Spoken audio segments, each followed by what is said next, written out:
अच्छा जी, अब हमारे पास आ गया हमने ट्रेनर एपीआई जो है वो मुकम्मल कर लिया था। अब उसने कहा कि यहाँ पे हमारे क्या है कि अ,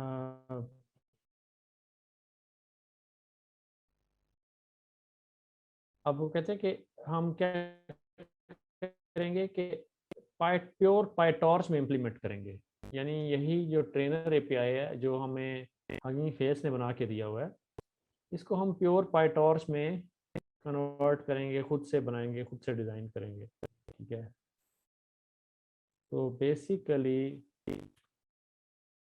अब जो है अ, हमने सारा वो कर लिया था, हम आगे चलते हैं।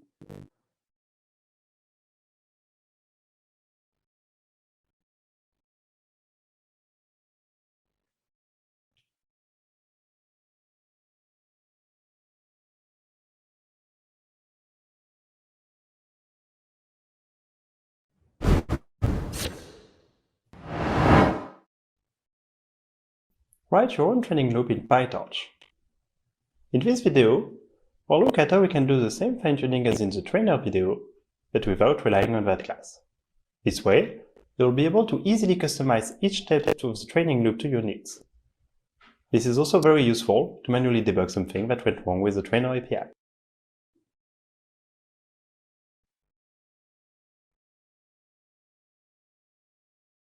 अब इसका फ़ायदा क्या है? ठीक है, ट्रेनिंग एपीआई का फ़ायदा क्या है, यानी कि जो आप खुद से डिज़ाइन करेंगे लूप, उसका क्या फ़ायदा है? ठीक है, Write your own training loop in PyTorch. In this video, we'll look at how we can do the same fine-tuning as in the trainer video, but without relying on that class. This way, you'll be able to easily customize each step of the training loop to your needs. अब इसमें जो है आप अपना customization कर पाएंगे PyTorch के, pure PyTorch के कोड के अंदर। उसको आप खुद से लिख लेंगे। वही ट्रेनिंग लूप जो हमने कल की थी, उसको आप खुद से डिज़ाइन कर रहे हैं। ठीक है, तो उसको कस्टमाइज़ कर सकते हैं अपनी रिक्वायरमेंट्स के मुताबिक, अपनी नीड्स के मुताबिक। This is also very useful to manually debug something that went wrong with the trainer API. तो इसका दूसरा फ़ायदा क्या है? अगर आपने ट्रेनर एपीआई चलाया है और आपको कुछ उसमें एरर वगैरह आ रहे हैं जो आप ट्रेस नहीं कर पा रहे या उनको आइडेंटिफाई नहीं कर पा रहे, वो एरर कहाँ से आ रहे हैं, वो जो है आप इस तरह की अपनी लूप बना के तो फिर उसमें उसको कोई एरर वगैरह हैं तो उसको जो है आप देख सकते हैं। This is also very useful to manually debug something that went wrong with the trainer API. Before we dive into the code, here is a sketch of a training loop. We take a batch of training data and feed it to the model. With the labels, we can get computer loss. That number is not useful on its own, but is used to compute the gradients of our model weights. That is, the derivative of the loss with respect to each model weight. ये बड़ी अहम चीज़ है, उस दिन भी कर रहे थे हम। अब आपके पास यहाँ से जो डेटा जाएगा ट्रेनिंग का, ठीक है, ट्रेनिंग डेटा के अंदर आपका डेटा ट्रेनिंग के यानी कि डेटा होगा और उसके लेबल होंगे। सही है, लेबल और ट्रेनिंग का डेटा जो है आपके यहाँ मॉडल में जाएगा, वहाँ से लॉस निकलेगा, लॉस। ठीक है, लॉस निकलेगा। अब लॉस जो है वो कहता है इटसेल्फ हमें कोई वैल्यूएबल चीज़ नहीं देता। हम क्या करेंगे, हम लेंगे डेरिवेटिव। ठीक है, डेरिवेटिव लेंगे वेट्स का, लॉस का derivative with respect to weights, यानी कि जो वेट्स हैं आपके, उसके विद रिस्पेक्ट टू वेट्स जो है हम उसको डेरिवेटिव लेंगे, उसका ग्रेडियंट लेंगे, किसका, लॉस, लॉस का। ठीक है, तो जब हम उसका लेंगे ग्रेडियंट का लॉस का ग्रेडियंट लेंगे तो फिर हम वो जो लॉस आएगा, जो ग्रेडियंट्स आएंगे वो हम ऑप्टिमाइज़र को देंगे और ऑप्टिमाइज़र जो है वेट्स को एडजस्ट करेगा। ठीक है, और फिर जो है दोबारा से आपका अगला बैच आएगा। मतलब इस तरीके से ये लूप चलती है। That number is not useful on its own, but is used to compute the gradients of our model weights. तो That is, क्वेश्चन वगैरह किया करें, इससे ये बहुत ज़रूरी है, क्वेश्चन करेंगे तो ज़्यादा अच्छा समझ आएगा। क्वेश्चन किया करें अगर किसी को कोई छोटा सा भी क्वेश्चन हो। The derivative of the loss with respect to each model weight. Those gradients are then used by the optimizer to update the model weights and make them a little bit better. We then repeat the process with a new batch of training data. If any of this isn't clear, don't hesitate to take a refresher on your favorite deep learning course. We'll use the GLUE MRPC dataset here again, and we've seen how to preprocess the data using the datasets library with dynamic padding. Check out the videos linked below if you haven't ये seen them सारा already. Process वही का वही है, ठीक है। लेकिन इसमें जो है अब हमें वो लेबल को लेबल्स करके दे रहा है, खुद से किया है बेसिकली, ठीक है।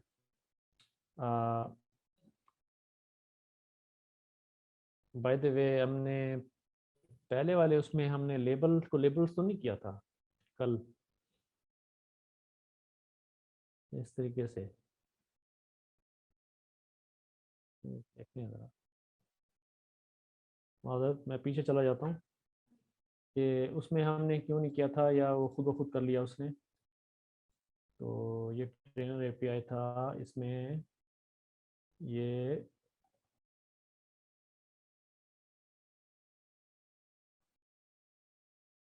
यहाँ पे डेटा डेटा आया, इस डेटा में था लेबल, तो उसको लेबल्स में कन्वर्ट किया है या नहीं।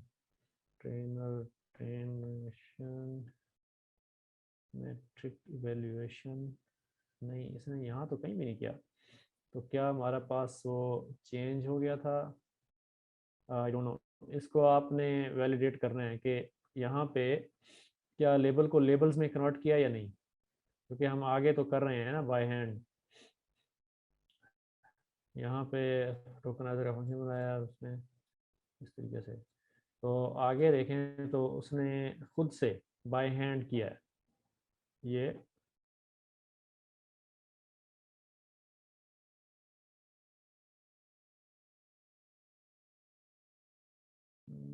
यहाँ भी नहीं किया, लेकिन इसमें उसने किया है वीडियो में।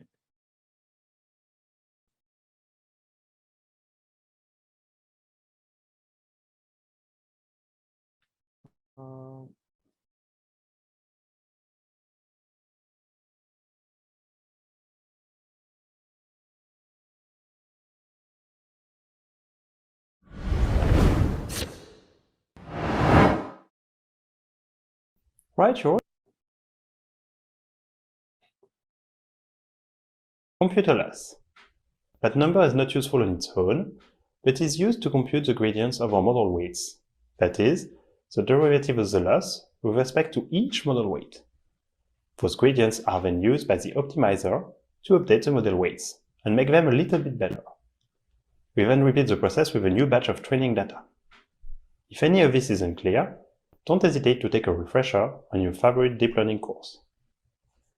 We'll use the GLUE MRPC dataset here again, and we've seen how to preprocess the data using the datasets library with dynamic आप padding. यहाँ देख रहे हैं दोबारा से, ये वही चीज़ है, ये लोड डाटा सेट, ये बर्ड पे के चेक पॉइंट है, उसके बाद auto tokenizer from pretrained checkpoint, और ये फंक्शन है टोकनाइजर फंक्शन, ठीक है। और इसमें से आप सेंटेंस सेंटेंस 1 सेंटेंस 2 ये गुजार रहे हैं, ट्रंकेशन ट्रू। फिर ये आपने वही मैप करा दिया, उसके बाद रिमूव कॉलम्स। जब आपका डेटा सेट बन गया तो आपने उसमें से सेंटेंस 1 सेंटेंस 2 IDX रिमूव कर दिए, वो वाले कॉलम रिमूव कर दिए, और लेबल को जो है वो लेबल्स में ले आए, ठीक है। और टॉर्च के जो आपके टॉर्च बाय टॉर्च के टेंसर्स को फॉर्मेट में चेंज करने के लिए डॉट सेट फॉर्मेट। अब ये बेसिकली सारा पाई टॉर्च की जो है वो लूप, मतलब वो चल रही है, लूप बना रहे हैं हम। लेकिन जो कल हम देख रहे थे वो है वो हगिंग फेस का एपीआई था, वो हाई लेवल एपीआई था, ठीक है। अब ये हम लो लेवल पे कर रहे हैं पाई टॉर्च की लाइब्रेरीज को यूज़ करके, ठीक है। तो आपके पास फिर डाटा कोलेटर आपने बनाया, ये डाटा कोलेटर आ गया, और उसमें से आपने टोकनाइज़र जो है वो पास कर दिया, ठीक है, ये टोकनाइजर ये वाला। Check out the videos linked below if you haven't seen them already. With this done, we only have to define PyTorch data loaders, which will be responsible to convert the elements of our dataset into patches. We use our data collator for padding as the collate function and shuffle the training set to make sure we don't go over the samples in the same order at each epoch. Shuffle, यहाँ shuffle is equal true, ठीक है, ये shuffle मतलब आपका data जो है shuffle होना चाहिए। बाकी वो बैच साइज 8 है और कोलेटर फंक्शन जो है वो आपका जो बनाया है वो यहाँ पे आ गया, और आपका ट्रेन डेटा लोडर अलग आएगा और इवैल डेटा लोडर जो है वो अलग आएगा, ठीक है। To check that everything works as intended, we try to grab a batch of data and inspect it. Like our dataset elements, it's a dictionary, but this time the values are not a single list of integers, but a tensor of shared batch size by sequence length. The next step is to send the training data in our model. For that, we'll need to actually create our model. As seen in the Model API video, we use the FromPretrained method and adjust the number of labels to the number of classes we have on this dataset. Here, 2. Again, to be sure everything is going well, we pass the batch we grabbed to our model and check there is no error. So ये वही manually जो batch हमने निकाला था पिछले frame में, उस frame में हमने एक बैच निकाला था, आपको याद होगा यहाँ। तो ये बैच निकाला और बैच को हमने देखा कि ये डेटा कोलेटर से निकल के जब डेटा कोलेटर इस पर अप्लाई हुआ है वो आपका डायनामिक पैडिंग इस पर अप्लाई हुई है, तो आपका बैच जो है वो 8 सेंटेंसेस का जो बैच है वो 65 उसकी हर एक की लेंथ जो है वो 65 है या नहीं है, ठीक है। तो बेसिकली वो बिगेस्ट सेंटेंस जो था वो 65 का था, तो आपका सारे का सारा 8 सेंटेंसेस का बैच जो पैडिड होके 65 के बराबर हो गया। तो यहाँ पे फिर उसने सिर्फ एक सैनिटी चेक के लिए कि क्या हमारा मॉडल जो है वो आया कि परफॉर्म भी कर रहा है या नहीं कर रहा, ठीक है। पहले इससे कि मैं उसमें सारे का सारा डेटा लोडर और ट्रेनिंग लूप लगाऊं, 5 इपॉक चला दूं, उससे पहले हमें उसको एक दफ़ा चेक करके देख लूं क्या मेरा ये मॉडल जो है एरर तो नहीं दे रहा। तो आपने जो बैच लिया है 8 सेंटेंसेस का पिछले फ्रेम में, तो वो स्टार स्टार बैच करके पास कर दिया जो कि ये क्वार्ग्स की शक्ल में। तो आपका ये अंदर ये मॉडल को जो है अनपैक होके मिलेगा। तो मॉडल आपका जो है वो लॉस और लॉजिट्स ये आपको देता है, आपको याद होगा पहले भी हमने इसको डिस्कस किया था। तो आपका मॉडल जो है लॉस और आपके लॉजिट्स आपको निकाल के देगा। तो लॉस आपका यहाँ पे 0.5441 आ गया और लॉजिट्स की जो शेप है वो 8x2 यानी कि 8 सेंटेंसेस की दो हर एक की 2 लॉजिट्स आई हैं, एक 0 को रिप्रेजेंट करती है और एक 1 को, ठीक है। We pass the batch we grabbed to our model and check there is no error. If the labels are provided, the models of the transformers library always return the loss directly. We'll be able to do loss.backward to compute all the gradients, and we'll then need an optimizer to do the training step. We use the AdamW optimizer here, which is a variant of Adam with proper weight decay, but you can pick any PyTorch optimizer you like. Using the previous loss and computing the gradients with loss.backward. तो ये वही जो आपको शुरू में पहली इस जगह पे ये इसने जो लूप दिखा रहा था ना, यहाँ पे कर्सर देख रहे हैं ना, यहाँ पे तस्वीर आ रही है। तो पहले मॉडल से होता है, फिर लॉस कैलकुलेट होता है, लॉस से फिर जो है आपके ग्रेडियंट्स कैलकुलेट होते हैं, फिर आपका ऑप्टिमाइज़र लगता है, फिर दोबारा आपका ऑप्टिमाइज़र क्या करता है कि वेट्स को जो है ना वो ऑप्टिमाइज़ करता है, और आपका जो है ऑप्टिमाइज़र वो वेट्स को ऑप्टिमाइज़ करके और मॉडल फिर दोबारा अगला बैच लेता है। इस तरीके से ये लूप चलती रहती है। तो यहाँ पे हमने ऑप्टिमाइज़र डिफाइन किया, AdamW जो है वो मोस्ट कॉमन है, तो वो हमने इंपोर्ट किया, और भी बहुत सारे हैं। तो उसमें ऑप्टिमाइज़र को हमने इंस्टेंस बनाया और उसके अंदर ऑप्टिमाइजर के अंदर मॉडल डॉट पैरामीटर्स। अब मॉडल डॉट पैरामीटर्स क्या चीज़ है, कोई बता सकता है? पैरामीटर्स क्या होते हैं?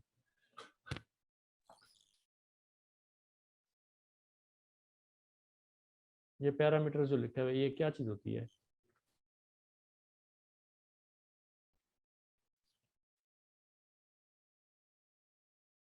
बता दो भाई, मेथड कोई तो बता दे। मेथड मेथड जिसमें इसमें और डिफॉल्ट जो है वो एडम लगा होता है, इसमें बहुत सारी चीजें जो है वो हम डिफाइन नहीं करते। डिफॉल्ट देखें, देखें देखें, जैन ने सही बताया। मैं सवाल ये था कि हम इसके अंदर यहाँ पे, ठीक है, इसके अंदर हम एडम को इंपोर्ट कर रहे हैं, यानी कि जो writing your training loop in PyTorch from scratch, ठीक है, ये एक स्क्रैच से हो रही है। इसके अंदर हमने एडम को इंपोर्ट किया है, उसके बाद हमने एडम का एक वो बनाया है, इंस्टेंस बनाया है, उसके अंदर हमने मॉडल डॉट पैरामीटर्स को पास किया है और लर्निंग रेट को डिफाइन किया है, ठीक है। तो ये चीज़ हमने खुद से की है, लेकिन हम ये सोच रहे थे कि क्या वजह है कि इस ट्रेनिंग ये कि जो ट्रेनर का एपीआई था उसके अंदर हमने एडम को हमने नहीं किया। तो जैन का जो आंसर है जो बड़ा रीजनेबल है। इसका जो ट्रेनर एपीआई है इसके अंदर जो एक डिफ़ॉल्ट होगा ना, डिफ़ॉल्ट, हम जाके उसको ढूंढते हैं डिफ़ॉल्ट को।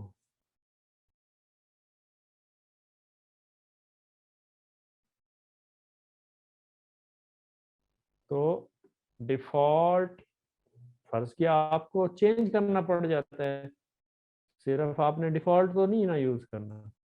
तो हम जाते हैं ट्रेनर एपीआई को देखते हैं, इसके अंदर क्या एडम जो है वो बाय डिफ़ॉल्ट रखा हुआ है कि भाई डिफ़ॉल्ट वैल्यू इसकी जो है वो ये है एडम डब्ल्यू, ठीक है। हो सकता है इसकी एडम डब्ल्यू हो या कोई और हो सकता है। तो हम ये एक्सप्लोर करने की कोशिश करते हैं, यहाँ सिंपली सीधा सीधा जो है ना एडम का नाम ढूंढें।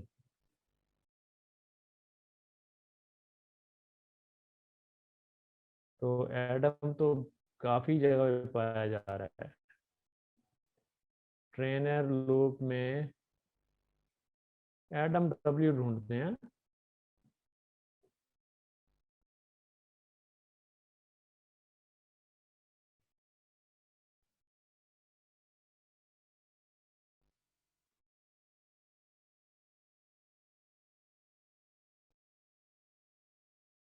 ऑप्टिमाइजर,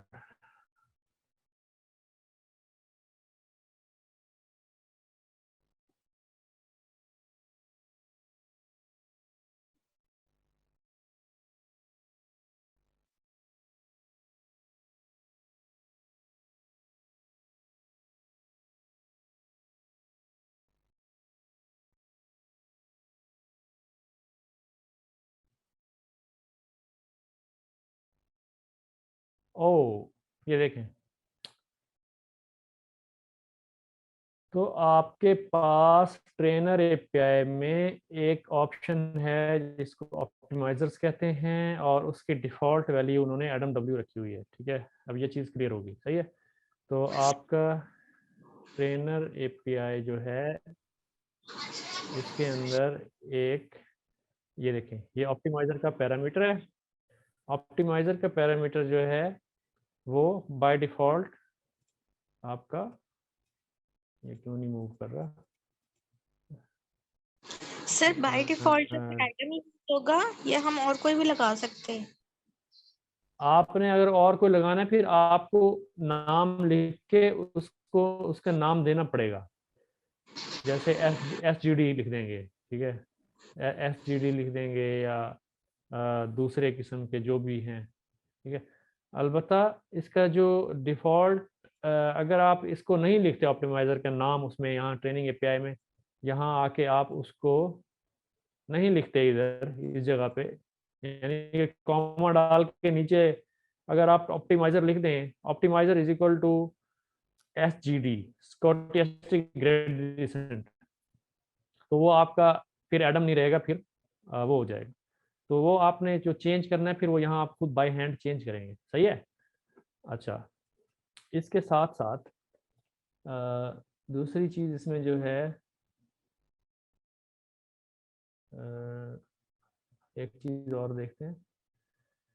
इसमें ऐसा है कि ट्रिपल, यहाँ पे इसको थोड़ा the tokeniser sorry optimizer, a tuple containing optimizer and a scheduler to use।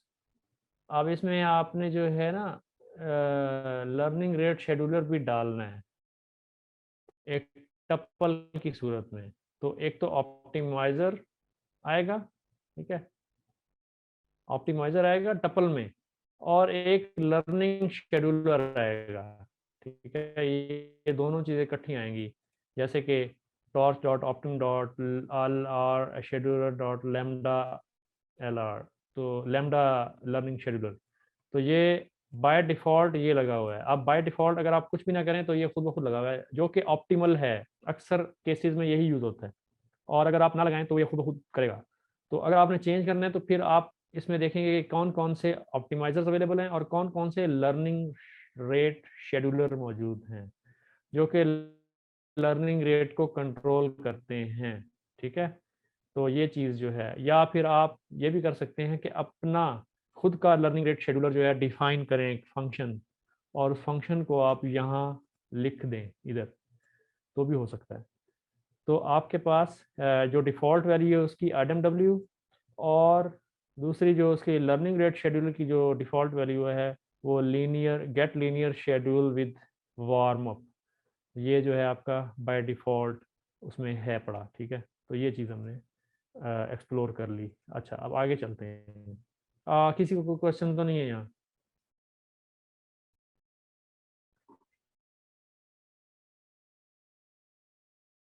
कोई क्वेश्चन नहीं है, चलें। अच्छा चलो, मेरा क्वेश्चन है, आप सर कर लिए मेरा तो मेरा है। सर जी अगर हम बताएं। लगाएंगे तो वो हम ट्रेन और वैलिडेशन के बाद लगाएंगे।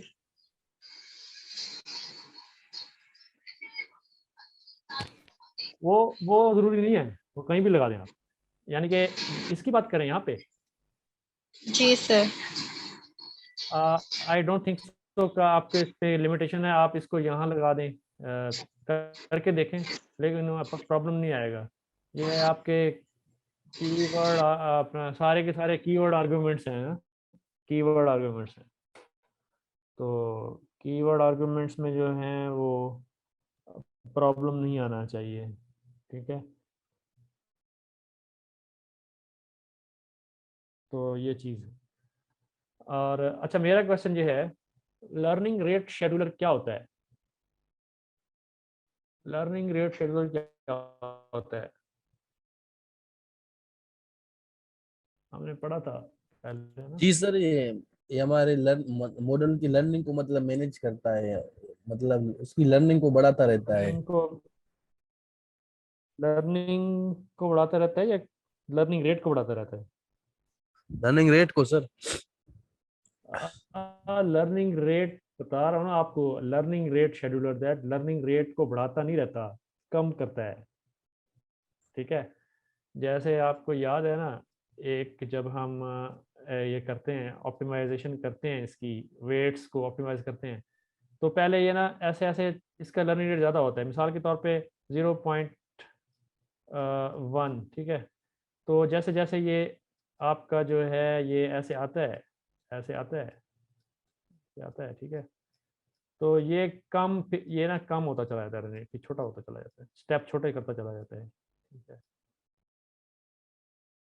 ये क्यों क्यों स्टेप छोटे करता है? अगर हमने लर्निंग रेट को फिक्स रखा, अगर फिक्स रखा हुआ है ना, फिक्स रखा हुआ है ना, तो वो कैसे आएगा? ठीक है, चलता जाएगा, चलता जाएगा, उसी उसी तरीके से, जिस मतलब वो उसका आपके जो लर्निंग रेट है वो सेम है, कांस्टेंट है। लेकिन इसमें जो है ना, आपका लर्निंग रेट ना कम होता होता होता होता छोटे छोटे स्टेप लेगा फिर, ठीक है। तो फिर आपका मॉडल जो है ना इन द एंड आके यहाँ आके कन्वर्ज कर जाएगा, ठीक है। यहाँ बहुत छोटे स्टेप कर देगा फिर ऐसे ऐसे। तो यहाँ पे आपके मॉडल आपका जो है ग्लोबल मिनिमा के ऊपर यहाँ पे आप पे कन्वर्ज हो गया, ठीक है। तो ये लर्निंग रेट शेड्यूलर जो है आपका लर्निंग रेट की वैल्यू को मिनिमाइज करता करता करता वो मतलब छोटा कर देता बहुत, ताकि आपकी जो मॉडल की जो लर्निंग है ना वो रोबस्ट हो, ठीक है, रोबस्ट लर्निंग हो और मतलब कर जाए, ठीक है। अगर आप लर्निंग रेट बड़ा रख दें उसका क्या नुकसान है, किसी को पता है? अगर बहुत बड़ा रखें सर जो हमारी एक्चुअल वैल्यू होगी ना, हम उससे जो है वो आगे की तरफ मूव हो जाएंगे। तो क्योंकि हमें हाँ हम लर्निंग रेट इसलिए लगाते हैं कि हमें अपनी जो एक्चुअल वैल्यू है उस तक हम पहुंच सकें। और इसके अगर हम रियल टाइम में जैसे हम कंसीडर करें तो उसके एग्जांपल ये है कि हम कोई चीज जो है ना, जैसे हम जा रहे हैं इंटरव्यू के लिए, तो उसके हम कुछ डॉक्यूमेंट्स घर भूल गए, तो हमें बीच रास्ते में जाके हमें पता चला कि हम वो डॉक्यूमेंट्स भूल गए। तो मीन्स के हम पहले बड़े बड़े चंक्स लेंगे और जैसे ही हमारा जैसे घर करीब आ जाएगा तो हम छोटे छोटे लेंगे, मीन्स के हम अपने पॉइंट पे पहुंच गए हैं। तो इसका तो मैंने ऐसे अंडरस्टैंड किया है।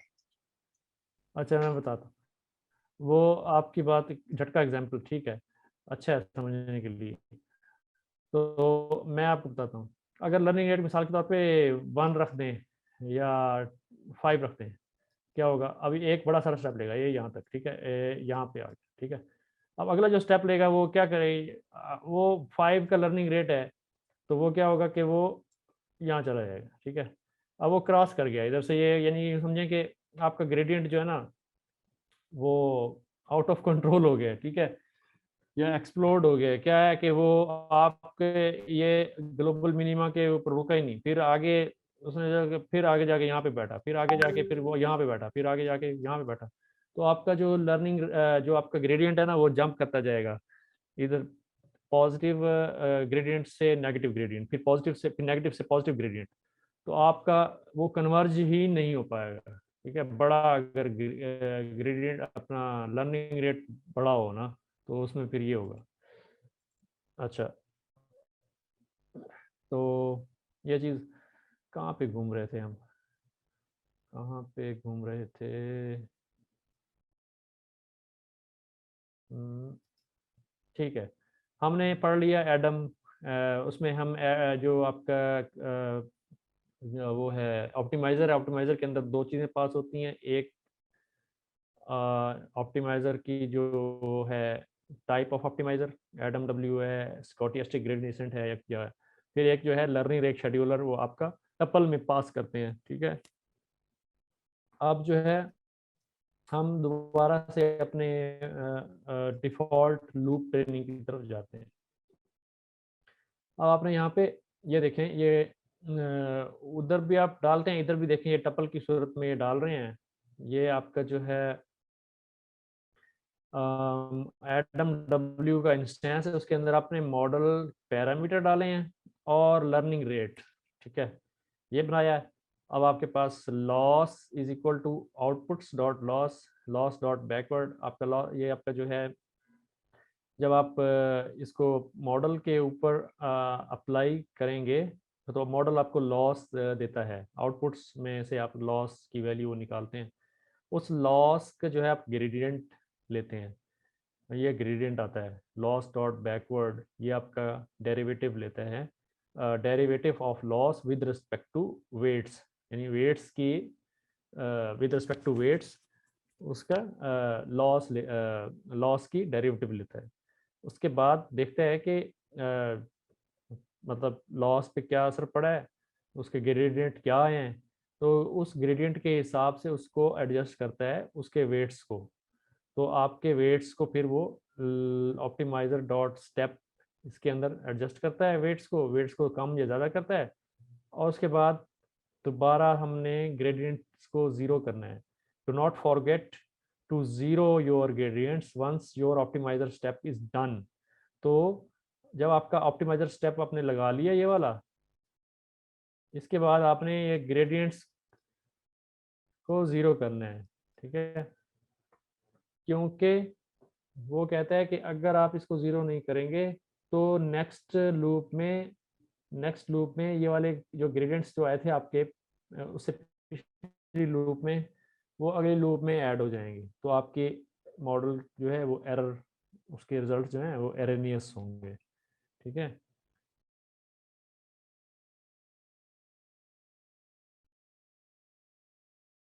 We check that we can do the optimizer step without any error. Don't forget to zero your gradient afterwards, or at the next step, they'll get added to the gradients you computed. We could already write our training loop, but we'll add two more things to make it as good as it can be. The first one is a learning rate scheduler to progressively decay your learning rate to 0. The getScheduler function from the Transformers library is just a convenience function to easily build such a scheduler. You can again use any PyTorch learning rate scheduler instead. अच्छा उसमें आपने Final. देखा था कि trainer API में वो जब optimiser का एक कीवर्ड था और उसके अंदर हमने टपल भेजना था, उस टपल में क्या लिखना था, ऑप्टिमाइजर का नाम यानी एडम डब्ल्यू या कोई और एसजीडी, और उसके साथ हमने लर्निंग रेट शेड्यूलर जो ऑलरेडी अवेलेबल हैं उसका नाम लिखा था। यहाँ पर भी हमें लर्निंग रेट शेड्यूलर जो है वो बनाना पड़ेगा इस तरीके से। ठीक है, ये आपका फंक्शन बन रहा है लर्निंग रेट शेड्यूलर का। अब Really? इसमें If you एक want cheese our training to और take a couple of minutes instead of a few यहाँ पे hours, हमें इसके खुद से ट्रेनिंग स्टेप्स भी बनाने पड़ेंगे।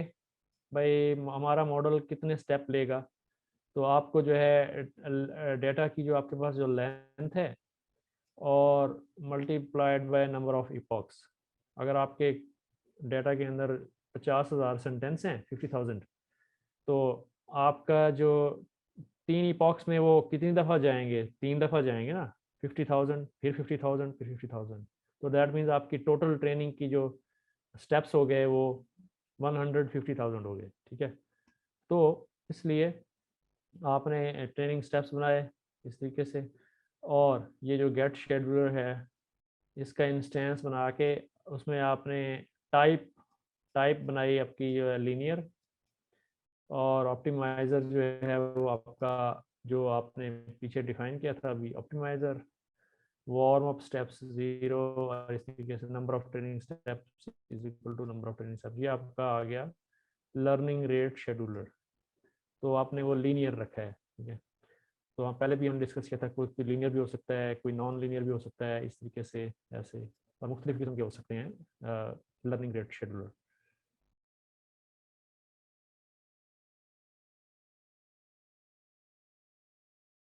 Finally, if you want our training to take a couple of minutes instead of a few hours, we'll need to use a GPU. The first step is to get one, for instance by using a Colab notebook. Then you need to actually send your model and training data on it by using a Torch device.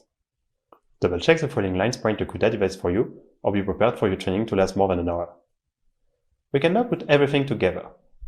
इसकी समझ आ गई है सबको, ये वाला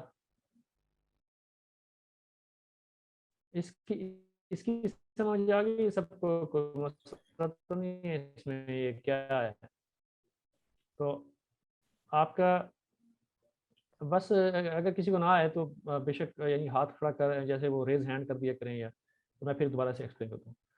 ये जो है अगर आपके पास आपके नोटबुक के इंस्टेंस में कूडा या जीपीयू कनेक्ट है, तो क्या होगा कि उसमें जो है ना टॉर्च डॉट डिवाइस जो है ना उसका रिजल्ट आएगा कूडा। ठीक है, मतलब अगर अवेलेबल है तो वो आएगा कूडा, तो वो क्यूडा के बराबर हो जाएगा, डिवाइस क्यूडा हो जाएगी set.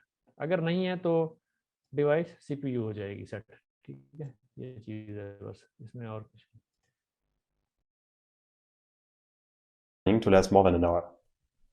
We can now put everything together. First, we put our model in training mode, which will activate the training behavior for some layers, like dropout. Then we go through the number of epochs we picked and all the data in our training data loader. Then we go through all the steps we've seen already, send the data to the GPU, compute the model outputs, and in particular, the loss. Use the loss to compute gradients, then make a training step with the optimizer. Update the learning rate in our scheduler for the next iteration, and the result. ये एक iteration हो गई, और एक iteration के बाद आपका जो है लर्निंग रेट एडजस्ट हो रहा है यहाँ पे, ताकि अगली आइट्रेशन के लिए learning rate, by the way learning rate का आपको याद होगा कि हमने जब हमने डीप लर्निंग के वो किए थे क्लासेस वगैरह, उसमें लर्निंग रेट कहाँ यूज़ होता है? लर्निंग रेट बेसिकली मल्टीप्लाई होता है आपका, जब आप उसके ग्रेडियंट्स ले रहे होते हैं तो आपका लर्निंग रेट जो है वो मल्टीप्लाई होता है और वेट्स को एडजस्ट करने में उसका कारआमद होता है, ठीक है। तो फिर आपका जहाँ जब ये स्टेप लेते हैं तो यहाँ लर्निंग रेट आपका अप्लाई होता है इधर ना, ठीक है। और उसके बाद आपका जब आपका लर्निंग रेट अप्लाई हो गया, मिसाल के तौर पे यहाँ पे आपका लर्निंग रेट था 0.1, ठीक है। अब आपका यहाँ पे ये यहाँ पे लग गया 0.1। अब आपका लर्निंग रेट एडजस्ट होना है, मिसाल के तौर पे उसको आपने रिड्यूस करना है 0.05। तो अब ये जो 0.05 का लर्निंग रेट है, ये नेक्स्ट लूप जब आएगी तो ये उस पर अप्लाई होगा, ठीक है। और इस तरीके से फिर ये एडजस्ट होगा, फिर नेक्स्ट हर जो आइट्रेशन की जो हर बैच के ऊपर, बेसिकली हर बैच के ऊपर ये लर्निंग रेट आपका अपडेट होता चला जाएगा, ठीक है। ये चीज़ है बैच बाय बैच आपका लर्निंग रेट। ये देखें, क्योंकि ये लूप जो है ना, ये बैच की लूप में है, लर्निंग रेट ना बैच की लूप में है, ना कि इपॉक की लूप में। तो पहली इपॉक के अंदर जब पहली इपॉक में आएगा इपॉक नंबर 1, ठीक है, उसके अंदर अब पहले सारे बैच पे चलेगा ये। मिसाल के तौर पे 50,000 सेंटेंस की जो एग्जांपल ली हमने, 50,000 सेंटेंस हैं, ठीक है, 50,000, और उसमें हर बैच में मिसाल के तौर पे 8 सेंटेंस हैं, ठीक है। तो आपके पास जो है हर बैच के ऊपर ये बैच नंबर 1 8, बैच नंबर 2 फिर 8, ठीक है, और बैच नंबर 3 फिर 8, फिर 8, फिर 8, फिर 8, इस तरह से कितने बैच बनेंगे? 50,000 डिवाइड बाई 8, 50,000 डिवाइड बाई 8। तो आपके जो है ये नंबर जो है आपका बनेगा, कितना आता है? कितना आता है? 50,000 डिवाइड बाई 8, तो आपके 6,250 आपके जो है ना बैच बनेंगे, ठीक है। एक 6,250 बैच, क्योंकि आपने डिवाइड किया है इसको 8 से, तो आपके ये टोटल बैच होंगे। तो आपके ये बैच वाली लूप जो है ना, ये इतनी दफ़ा चलेगी, ठीक है। अगर इतनी दफ़ा चलेगी तो ये आपका जो लर्निंग रेट है ये इतनी दफ़ा अपडेट होगा, ठीक है। छोटा छोटा बहुत ही माइन्यूट सा अपडेट होता रहेगा आपका हर बैच के ऊपर, ठीक है। तो जब आपके ये पूरे हो गए स्टेप, ये वाले बैच खत्म हो गए ना, अब आएगी इपॉक 2 की बारी। इपॉक 2 चला, फिर दोबारा से वही डाटा सारा का सारा दोबारा से चलना शुरू हो जाएगा। तो आपके इपॉक का एक इपॉक का मतलब है आपका डाटा एक दफ़ा मॉडल ने पूरे का पूरा देख लिया है। उसके बाद सेकंड इपॉक के ऊपर उसी डाटा को वो दोबारा से देखेगा, सारे डाटा को दोबारा, यानी कि उसके सारे दोबारा से बैच 6,250 बैचेस दोबारा चलेंगे, ठीक है। फिर दूसरी इपॉक के ऊपर ख़त्म होगा, फिर तीसरी इपॉक स्टार्ट होगी, तीसरी इपॉक में फिर आपके सारे बैच जो हैं ये चलेंगे, ये लूप चलेगी 6,250 टाइम्स, ये लूप चलेगी, और लर्निंग रेट आपका एडजस्ट होता चला जाएगा, ठीक है। ये चीज़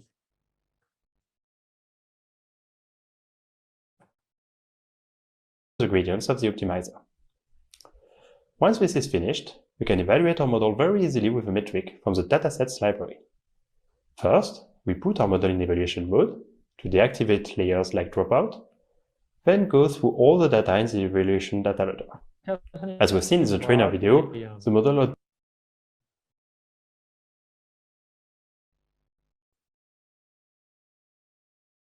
evaluate our model very easily with a metric from the datasets library.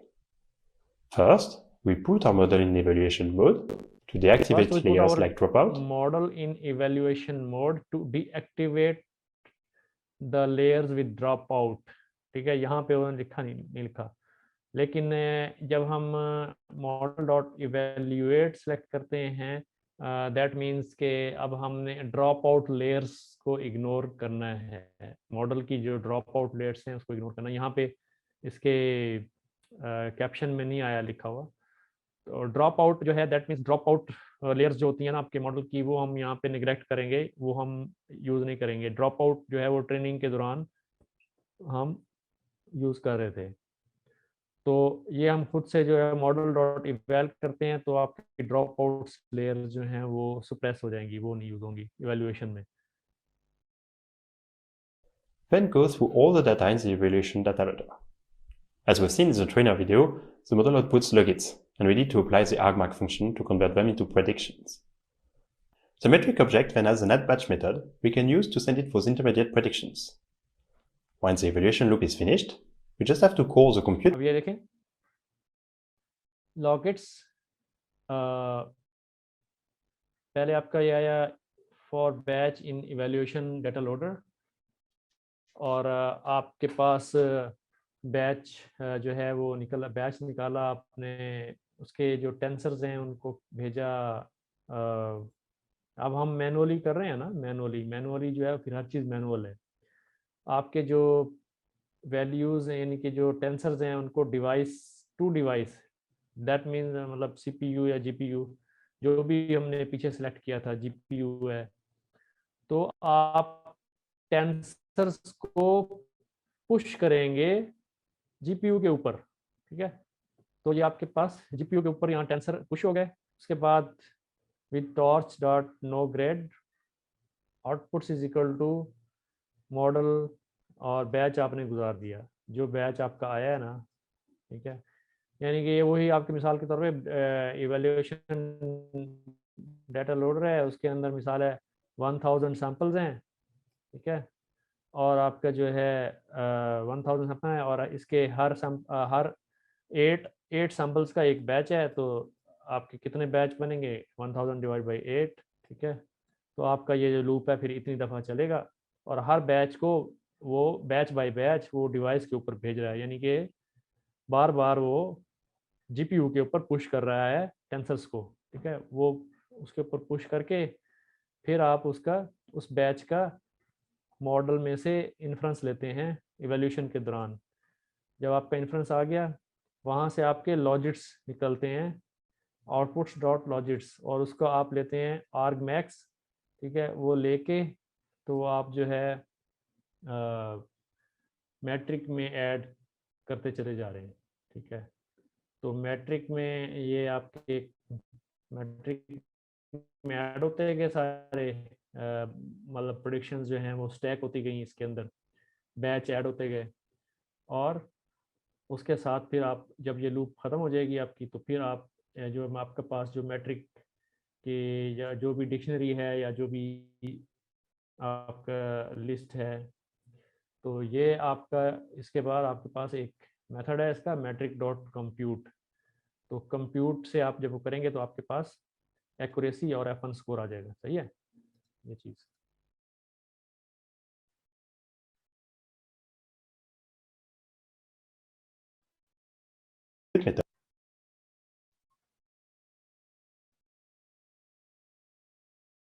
Method to get our final results. Congratulations! You have now fine-tuned the model all by yourself. मेरा ख्याल है ये इसके लिए इतना ही काफ़ी है, ये बाकी सारा उसी का ही एक्सप्लेनेशन है जो कुछ किया हुआ है। ठीक है, नीचे तक ये सारा वही एक्सप्लेन हुआ हुआ इधर, तो अगर हम दोबारा करेंगे तो वो रिपीट करने वाली बात है। ठीक है, ये इवैल्यूएशन है। ठीक है, ये कंप्यूट आ गया इधर, और उसके बाद आपके पास आ गया एक्सेलरेट की लाइब्रेरी। एक्सेलरेट जैसे हमने उस दिन इसका वो किया था कि जो अपने हमने ऊपर ट्रेनिंग लूप बनाई है उसके अंदर एक्सेलरेट हम यूज़ कर सकते हैं। तो अच्छा, अब वही सवाल इधर फिर दोबारा आता है कि क्या हम एक्सेलरेट ट्रेनर में नहीं यूज़ कर सकते? सिर्फ इधर क्यों? तो इसका जवाब जो है आप लोग ढूंढ के आए, ठीक है? ये करके भी आया करें प्लीज़। ये भूल जाएंगे, ये मुझे भूल जाता है। आपको तो लाजमी भूल जाएगा, मुझे खुद भूल जाता है। इसको आप प्रैक्टिस किया करें, सही है? प्रैक्टिस करेंगे तो ही बात बनेगी ना, सही है? तो एक्सेलरेट का जो है हमने उस दिन भी किया था, इसको दोबारा चला लेते हैं, बस ये ख़त्म करके ना इसको फिर एंड करते हैं इस वीडियो को, सही है? और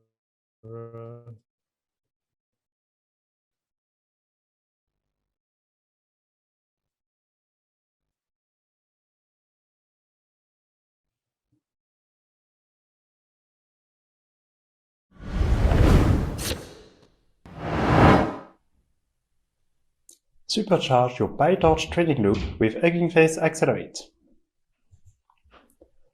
There are multiple setups on which you can run your training.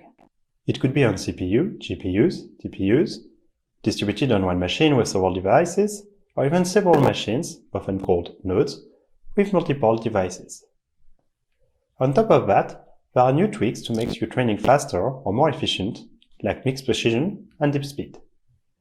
Each of those setups, or training tweak, requires you to change the code of your training loop in one way or another, and to learn a new API. All the setups are handled by the trainer API, and there are also several third. यहाँ पे बात कर गया एक, ये देखें, all those setups are handled by trainer API.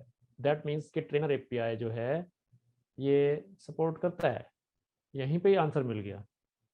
अब वो कैसे करता है, ये जो है ना आप लोगों ने एक्सप्लोर करना है। ट्रेनर एपीआई में जो है हमने अभी तक नेमली बाय नेम हमने एक्सेलरेटर नहीं पढ़ा, वहाँ पे एक्सेलरेटर का जिक्र नहीं आया, ठीक है? लेकिन अब एक्सप्लोर करना है कि अगर हम सिर्फ ट्रेनर एपीआई यूज़ कर रहे हैं तो उसके अंदर हम एक्सेलरेटर की कौन सी ऑप्शन है जो कि हम उसमें लिखेंगे तो वो मॉडल एक्सेलरेट हो जाएगा, ठीक है? ये अब एक्सप्लोर करने वाली बात है।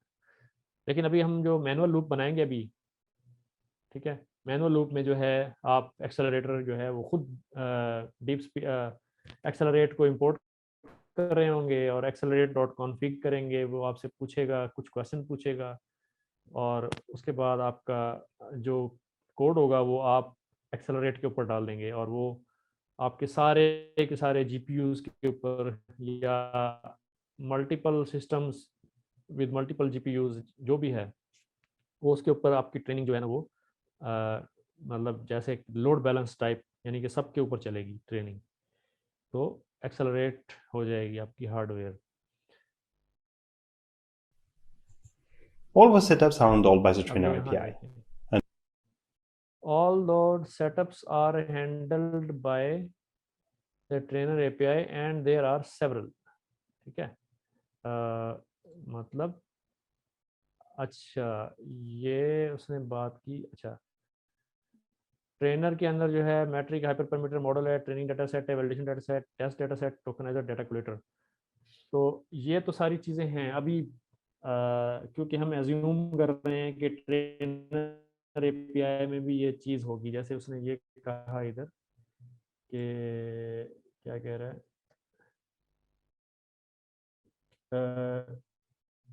all those setup are handled by trainer API and there are several। तो ये जो है यहाँ पे क्या कह रहा है, change the code और ठीक है, each of those setup or training tweaks requires you to change the code of your training loop in one way another। देखा हम पहले क्या गए हैं वो कि accelerator is supported by trainer API, अभी कबल अज वक्त हमने उसको कह दिए। अच्छा अब इसमें जो है वो कहता है कि मिसाल है सिंगल जीपीयू या सिंगल सीपीयू या टीपीयूज हैं या मल्टीपल सीपीयूज हैं या मल्टीपल जीपीयूज हैं या टीपीयू पॉड्स हैं या multiple GPUs with multiple machines, यानी एक एक आपका कंप्यूटर या सर्वर है उसके ऊपर 8-8 4-4 5-5 मतलब जीपीयू लगे हुए हैं और आपका एक नेटवर्क बना हुआ है कंप्यूटर्स का। ठीक है। तो ये सारे सेटअप्स हो सकते हैं आपके पास, सही। और अगर आप इन सेटअप्स को ऑप्टिमल तरीके से यूज करना चाहते हैं तो आपको आपकी जो पायटॉर्च की जो आपने ट्रेनिंग लूप बनाई है, ठीक है, ट्रेनिंग लूप जो बनाई है आपने, तो उस ट्रेनिंग लूप जो आपने बनाई है अभी अभी पिछली वीडियो में, उसको आपको चेंज करना पड़ेगा, यानी कि इनके हिसाब से, ठीक है। जैसे कि हमने किया था टॉर्च डॉट टू डिवाइस, ठीक है, और if device is CUDA then you have GPU, if device is not CUDA then you have CPU। अगर आपके पास और ऑप्शंस हैं तो फिर आपको हर एक का अलग-अलग बनाना पड़ेगा बेसिकली, ठीक है। तो इस प्रॉब्लम को कैसे एड्रेस करें, सही।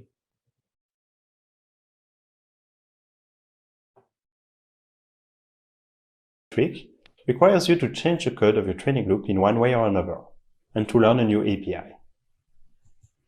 All those setups are handled by the trainer API, and there are also several third-party libraries that can help. The problem with those is that they can feel like a black box, and that it might not be easy to implement the tweak to the training loop you need. Accelerate has been designed specifically to let you retain full control over your training loop and be as non-intrusive as possible. Non-intrusive. Accelerate has been designed specifically to let you full control over your training loop, retain full control over your training loop, and be as non-intrusive as possible with just 4 lines or to add in your training loop. तो आपने अपनी training loop में सिर्फ 4 lines add करनी है, ठीक है। तो आपका accelerate With just 4 lines of code to add to your training loop, here shown as the example of the training loop video, Accelerate will handle all the setups and training tweaks mentioned on the first slide. It's only one API to learn and master instead of 10 different ones. More specifically, you have to import and instantiate an accelerator object that will handle all the necessary accelerate object, ठीक है।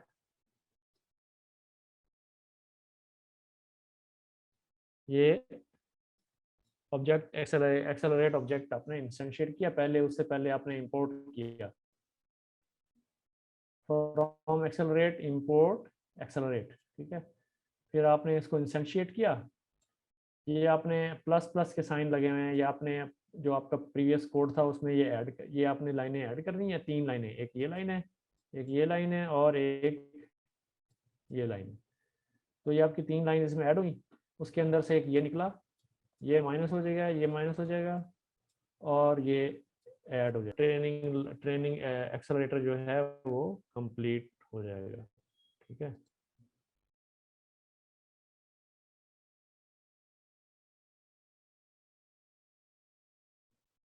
necessary code for your specific setup. Then, you have to send it the model, optimizer, and data loaders you're using in the prepare method. This is the main method to remember. Accelerate handles device placement, so you don't need to put your batch on the specific device you're using. Finally, you have to replace the loss.backward line by accelerate tor.backward loss. And that's all you need. Accelerate also handles distributed evaluation. You can still use the classic evaluation loop, such as the one we saw in the training loop video, in which case all processes will perform the full evaluation. To use a distributed evaluation, you just have to adapt your evaluation loop like this.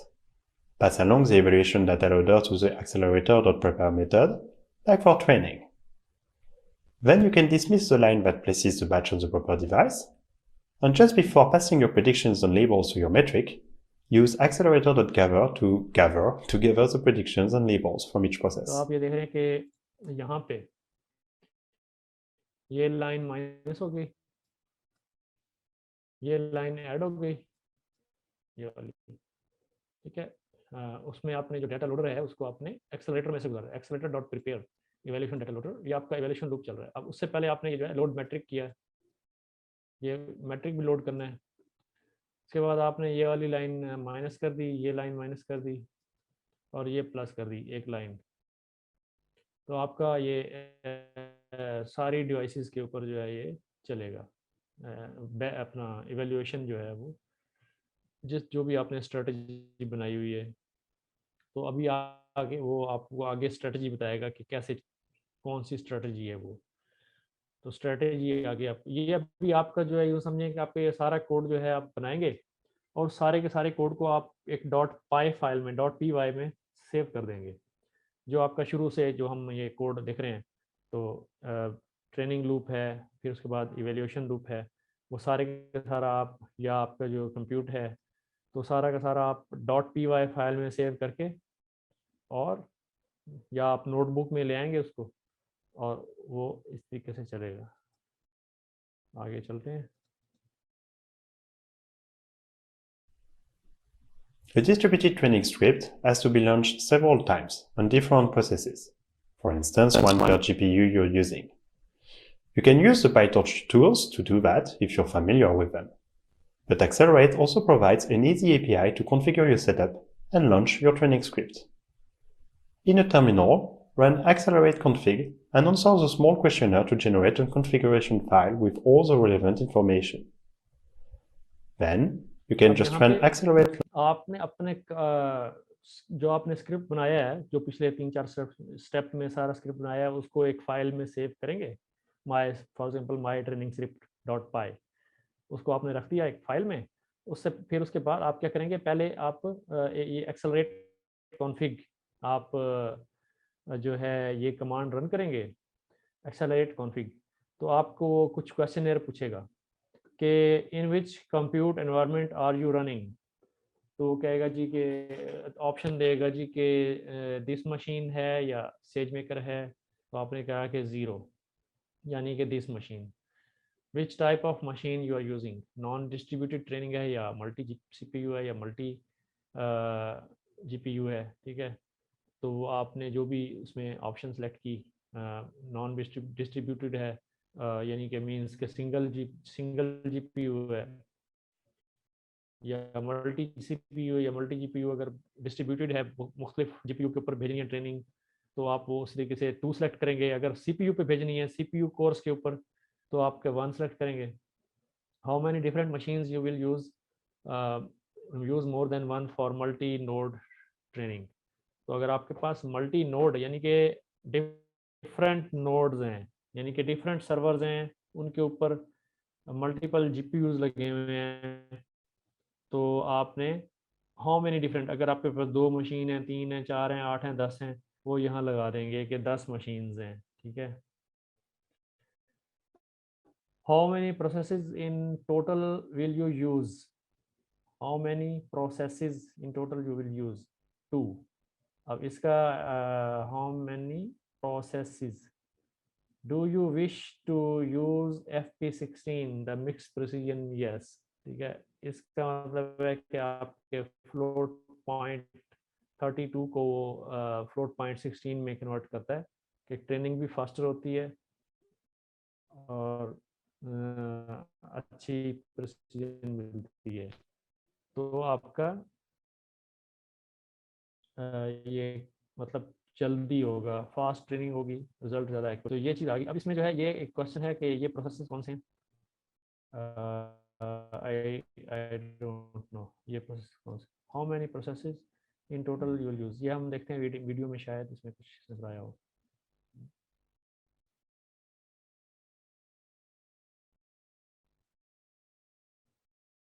Launch, followed by the path to your training script. In a notebook, you can use the notebook launcher function to launch your training. ये अगर आप यही script, अगर आपने वो सारा script एक notebook के सेल में रखा हुआ है, बजाय इसके कि आप .py फाइल में सेव करें, आपने वो सारा स्क्रिप्ट उठा के नोटबुक के सेल में डाल दिया है, तो उससे पहले आप चलाने से पहले जो है ये वाला स्क्रिप्ट आपको चलाना होगा, नोटबुक लॉन्चर। तो उसमें आपके from accelerate import notebook launcher my training function. तो आप अपने जो भी आपने ट्रेनर फंक्शन बनाया होगा उसको आप ये गुजार देंगे इसमें से, ठीक है। जो आपने नोटबुक के सेल में एक फंक्शन डिफाइन किया होगा जो कि आपका सारा कोड उसके अंदर होगा, तो वो आप यहाँ पे डाल देंगे तो आपका यही एक्सेलरेटर स्टार्ट हो जाएगा। ठीक है, तो ये था यहाँ तक मेरे ख्याल में सारा कुछ यही है, इसके बारे में यही डिस्कस किया हुआ है। तो ये कंक्लूड हो गया तीसरा चैप्टर आज हमने दोबारा से अच्छे तरीके से किया है। ठीक है, अब इस वक्त किसी को कोई क्वेश्चन है वो पूछ सकता है, और इसके साथ साथ हमारी जो है ना वीडियो भी रिकॉर्ड हो चुकी है। ठीक है, तो सवाल पूछा गया जी यूनुस भाई की तरफ से, ये लूप है ना ये समझ नहीं आया। अब हम अब एक चीज़ समझ नहीं आ रही, एक चीज़ तंग कर रही है ना, उसकी हम गोडो गिटो में जाके बैठेंगे, फिर आपने समझ आएगा। ठीक है, अब हम उसके गोडे गिटे में जाके बैठेंगे। तो कहते हैं ना, मजाक में कह रहा हूँ कि गोडे गिटे तो हम गोडे गिटे उसके पकड़ेंगे। अब हम जाते हैं, इस तरह करते हैं कि ये हम खोलते हैं ये कोलैब की नोटबुक, फिर हम इसको जाके वहाँ इसको ऑब्जर्व करते हैं और फिर हम इसको अंडरस्टैंड करते हैं।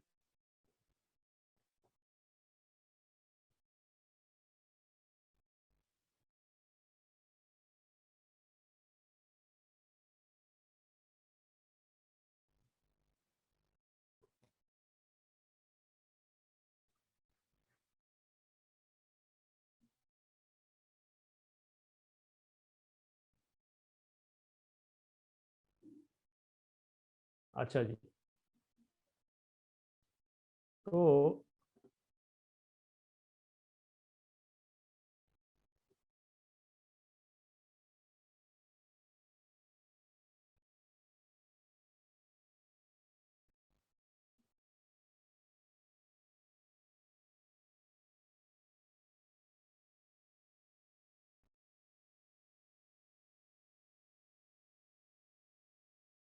ये यही चीज़ है ना, ये चीज़ है, ऐसे ही है ना। अच्छा खैर, इसको यहाँ नहीं देखते, इसको वहीं जाके देखते हैं, वो जो लूप में यहाँ पे आ रहा है ना, यहाँ देख। ठीक है, लेकिन हम इसको स्टार्ट नहीं करेंगे, हम इसको यहाँ ब्रेक कर देंगे। अ,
वैसे मेरा जो है डिवाइस या सीपीयू है, दैट मीन्स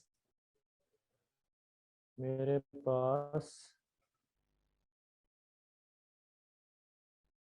देखिए नन था ना, ये नन, तो दैट मीन्स के सीपीयू आया, ये सीपीयू।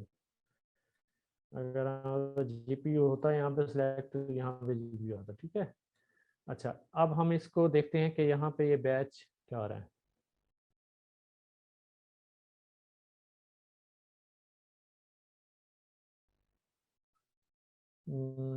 ये आपका बैच आ रहा है, बैच बिफोर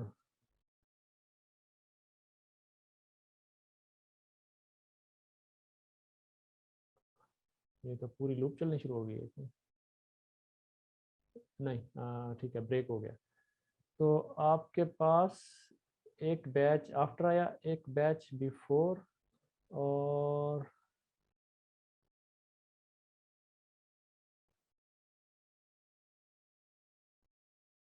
ये तो इसमें बेसिकली आपकी एक डिक्शनरी है, ठीक है, डिक्शनरी है, और उस डिक्शनरी में आपको जैसे पता है कि इनपुट आईडीज और अटेंशन मास्क और वो चीज़ें आ रही। तो सिंपली जो है क्या है कि यहाँ पे जो ट्रेन डेटा लोडर था, train data output train data loader था, ट्रेन डेटा लोडर,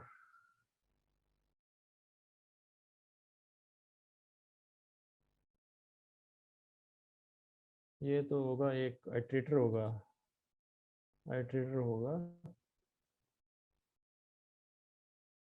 ठीक है।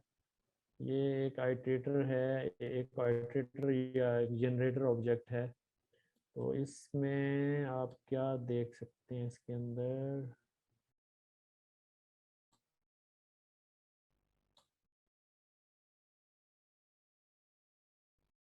बेसिकली जनरेटर है ना। तो जनरेटर में एक मिनट, बैच साइज, ठीक है, ये एक मिसाल है, बैच साइज है, तो बैच साइज देखते हैं। इसका बैच साइज 8 है, ठीक है। दैट मीन्स के इसके अंदर जो बैचेस बने हैं सेंटेंसेस के, ये वो, तो वो 8 का बैच है, ठीक है। अच्छा, अब हर बैच जो है 8 का है। अब इसमें हम और चीज़ देख सकते हैं, ये बैच साइज है, बैच सैम्पलर है, ठीक है, एक सैंपल निकाल के देगा। तो ये पूरा एक डेटा सेट निकाल के देगा जो टोकनाइज होगा उसके अंदर आपके पास। अच्छा, सैम्पलर में उसने, इसमें और भी कुछ आ सकता है, dot drop last,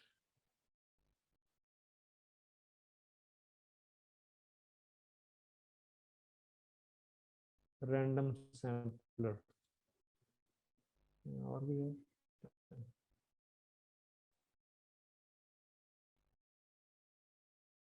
number of samples,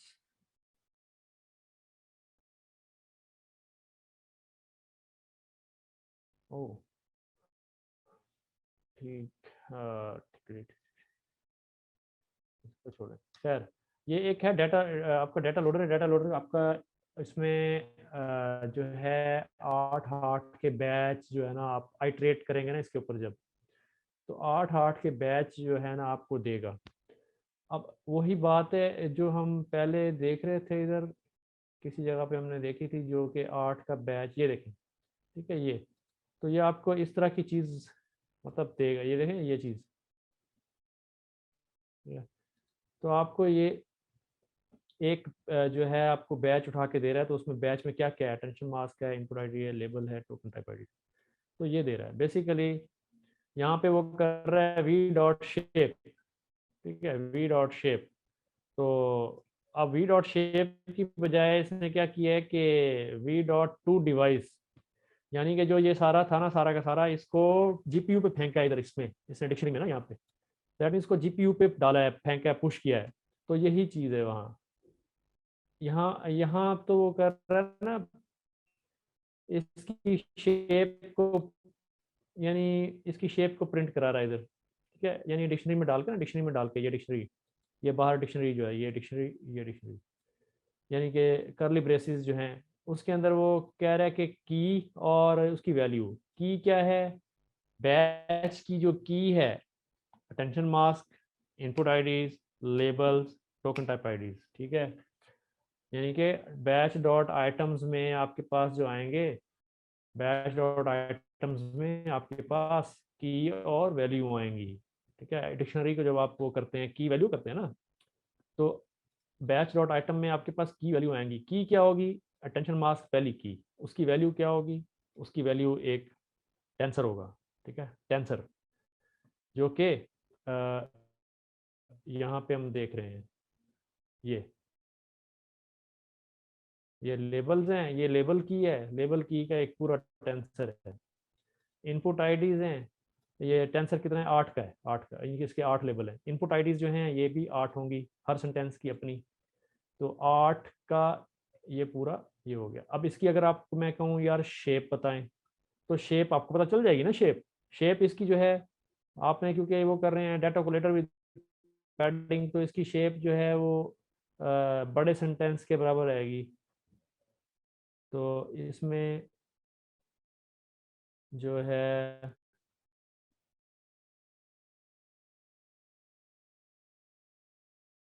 तो इसकी शेप जो है बेसिकली यहाँ पे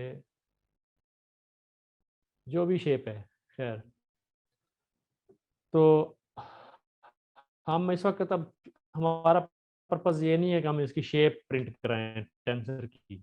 इस वक्त हम ट्रेनिंग लूप में जा रहे हैं, हमें अपनी डिवाइस को यूज़ करना है, वो जीपीयू की डिवाइस है या टीपीयू की डिवाइस है। तो हमने अपना जो टेंसर निकलेगा ना इस बैच में से, उस टेंसर को हमने फेंकना है, पुश करना है किस पे? अपनी डिवाइस के ऊपर। तो हमें शेप प्रिंट कराने से क्या, हमें क्या मिलेगा? इधर कुछ भी मिलना, वो तो हम सिर्फ ऑब्जर्व कर रहे थे इधर, या हम पुश प्रिंट करा रहे थे।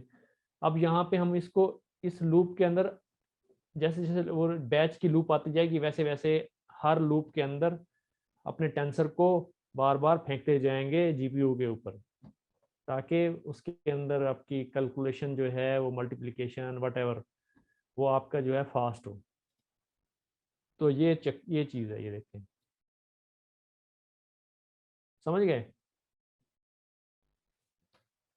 जी सर, यानी कि इसका समझ गए डिक्शनरी हैं? डिक्शनरी को जो है ना वो यूज कर रहा है, उसमें से की और वैल्यू को जो है ना एड्रेस करवा रहा है पेजेस के थ्रू।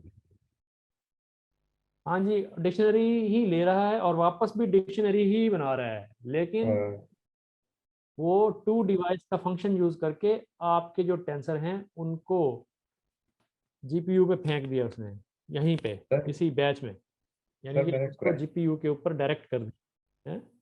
सर क्वेश्चन है मेरा एक, सॉरी। जी जी। देखें, हगिंग फेस जो है वो ज़्यादातर डिक्शनरीज में खेल रहा है ना, और हमने देखा है इसे, अगर ये टपल्स और लिस्ट में कुछ वैल्यूज को लेके जा भी रहा है तो एट द एंड वो ले जाता है डिक्शनरी। अच्छा, इसमें क्या सीन हो सकता है? क्यों ये मतलब डिक्शनरी में ज़्यादा फोकस कर रहे हैं? हर तरफ देखें, जिधर देखें वहाँ पे डिक्शनरी डिक्शनरी लगी हुई है। क्या क्या डिक्शनरी फास्ट है एज कंपेयर लिस्ट, टपल और नहीं अदर डेटा नहीं नहीं टाइप्स? नहीं नहीं नहीं नहीं नहीं नहीं नहीं, आप उसमें अभी जो हम आप शायद उसमें ये सोच रहे हैं कि हम जब डेटा अपना लेते हैं ना, तो वो लिस्ट में डालते हैं और फिर हम उसको टोकनाइजर में से गुजारते हैं, ऐसे सोच रहे हैं? नहीं नहीं, मैं ये सोच रहा हूँ कि देखिए डेटा टाइप यूज कर रहे हैं डिक्शनरी बहुत ज्यादा, हम्म। हत्ता कि अपने टेंसर्स को भी ये डिक्शनरीज में रख रहा है, डाटा को भी डिक्शनरी में लेके जा रहा है। सही है, मतलब हर चीज को ये डिक्शनरी में डील कर रहा है ना हगिंग फेस। तो ये क्यों, मतलब क्या डिक्शनरी जो डेटा टाइप है वो पाइथन में ज्यादा फास्ट है? देखो, आप जब टोकनाइजर यूज कर रहे हैं ना, आप कितनी दफ़ा कर रहे हैं टोकनाइजर यूज अपने ट्रांसफार्मर मॉडल में या जो भी एलएलएम में, या एक आप दफा ही हैं एक दफा यूज टोकनाइजर? करते हैं ना। हाँ। अच्छा, आप जो टोकनाइजर है ना, वो आपको जो दे रहा है ना, बेसिकली उसको आप डाटा लोडर में से भी गुजार रहे हैं ना टोकनाइजर को। तो इन द एंड आपके पास यही आ रहा होता है, लेकिन हमने अभी उसको कभी देखा नहीं है, यानी कि एक्सप्लोर करके नहीं देखा ना। हम तो सिर्फ ये कर रहे होते हैं कि टोकनाइजर में से गुजार के वो खुद ब खुद हाई लेवल पे हम उसको चला रहे होते हैं, लेकिन हमने क्या कभी किसी चीज़ को प्रिंट करा के देखा है? आप जब प्रिंट करा के देखेंगे ना तो उसके अंदर यही काम हो रहा होता है।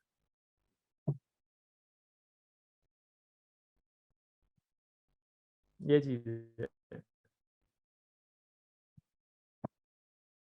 देखें, अगर आप डेटा लोडर यूज कर रहे हैं, ये वाला ये डेटा लोडर, ये अगर ये यूज करते हैं आप, हमारे कोड में ये यूज होता है। कौन सा? जी हाँ, होता है, डेटा लोडर जरूर होता होता है। है। और इसके अंदर टोकनाइजर भी टोकनाइज डेटा सेट गुजारते हैं, हम्म तो फिर बिल्कुल यही शेप आएगी और यही चीज़ होगी, सारी कहानी यही होगी। हमने कभी बस उसको प्रिंट करा के नहीं देखा, वरना हर चीज़ ऐसे ही होगी, क्योंकि ये स्टैंडर्ड है इनका, ये स्टैंडर्ड पे उस पे चलता है, स्टैंडर्ड टोकनाइजर स्टैंडर्ड पे चलता है, डाटा लोडर स्टैंडर्ड पे चलता है। अगर स्टैंडर्ड नहीं होगा उसका तो वो एरर दे जाएगा। सही। हाँ, अच्छा जी, और ठीक है, और तो किसी को कोई सवाल नहीं है, तो बस आज का फिर हम कंक्लूड करते हैं यहाँ पे।